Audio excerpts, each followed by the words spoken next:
Je vois beaucoup parler de l'amour de Dieu, de l'amour du prochain, de l'amour de Dieu pour les hommes. J'entends beaucoup moins parler de l'amour des hommes pour Dieu. Donc finalement, il y a l'amour des hommes pour Dieu, il y a l'amour de Dieu pour les hommes, et il y a l'amour des hommes entre eux. Voilà trois dynamiques, trois mouvements. Et il me semble que le deuxième, celui de l'amour des hommes pour Dieu, est le moins bien compris, le moins explicite. Alors que pour moi, il semble fondamental pour le judaïsme. Tu aimeras ton Dieu. Tu aimeras ton Dieu. Va'afta et Adonai Elohecha. Donc, on est sur notre dynamique là.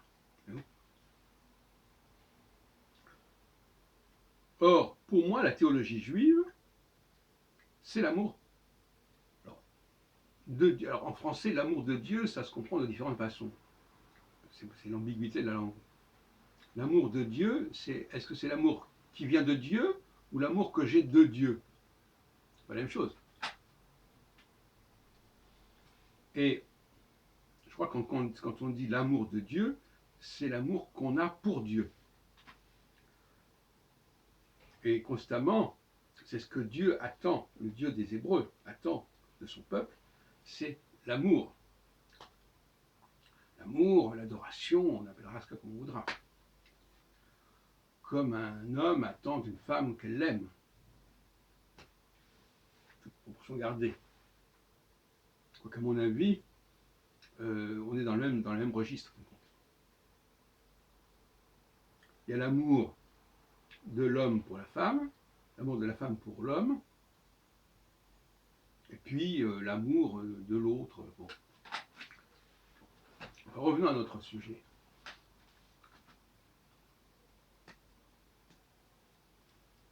L'amour de Dieu pour les hommes, ça me paraît d'une très grande banalité.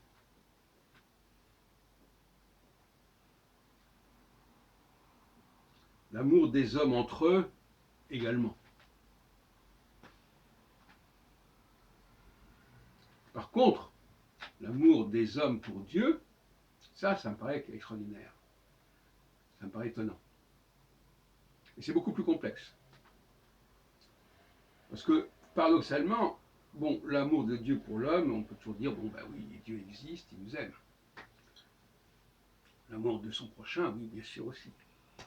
Mais que nous aimions Dieu, mais qui c'est Dieu? Mon Dieu, qui c'est mon Dieu? Et qui c'est moi-même d'ailleurs? Qui c'est mon Dieu? Qui est mon Dieu?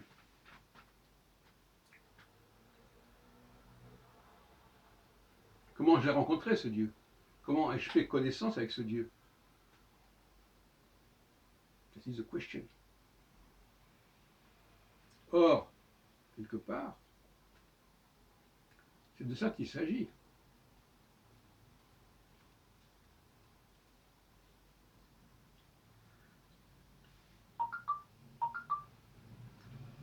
On peut trouver dans la Bible toutes sortes de situations, bien sûr. Mais on voit bien que là où il y a des menaces sur l'alliance, c'est lorsque le peuple hébreu n'aime pas suffisamment son Dieu, ne le reconnaît pas suffisamment. C'est là qu'il y a des problèmes. C'est pas le peuple qui se plaint de ne pas être aimé par Dieu, quoiqu'on pourrait aussi trouver des exemples de ce type-là. Pourquoi Dieu nous a-t-il pas sauvés de la Shoah,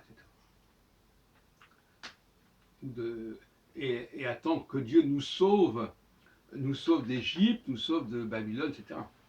Ça aussi, c'est une attente qui montrerait que Dieu nous aime. Et il nous enverrait un Messie pour nous montrer à quel point il nous aime, à quel point il se soucie de notre sort. Mais en même temps, il va nous reprocher de ne pas l'aimer. Et en même temps, les punitions, les châtiments qui sont infligés à Israël sont liés au fait que Dieu ne se sent pas suffisamment aimé.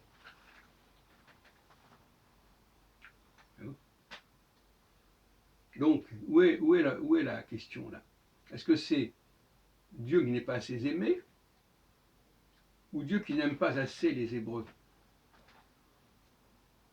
Alors, selon le concept qu'on a, on va avoir une conception de l'histoire totalement différente. Si Dieu est là pour nous sauver, hein, on entend très souvent ça, notamment chez les chrétiens, il vient nous sauver. Mais en même temps, on insiste sur l'amour pour Dieu. C'est pas la même chose. Qu'est-ce qui est essentiel dans tout ça, dans la relation? Pour moi, l'essentiel, c'est l'amour que l'on a pour ce Dieu particulier. Parce qu'un amour, c'est exclusif, un amour, c'est électif.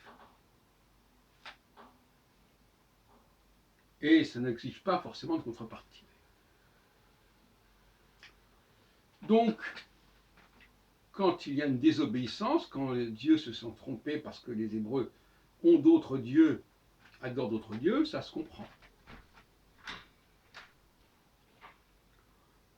Quand Dieu est censé envoyer quelqu'un pour nous sauver, pour nous libérer, pour nous ramener, ça ne me paraît pas être au cœur de la théologie juive. Ça me paraît même être parasitaire par rapport à la théologie juive. Et donc cette théologie du sauvetage, de la salvation, du salut, c'est une théologie qui attend beaucoup de l'amour de Dieu pour l'homme. Et ça n'est pas, à mon avis, au cœur de la théologie juive. Pas plus d'ailleurs que ne l'est l'amour du prochain. Je l'ai expliqué dans une précédente vidéo.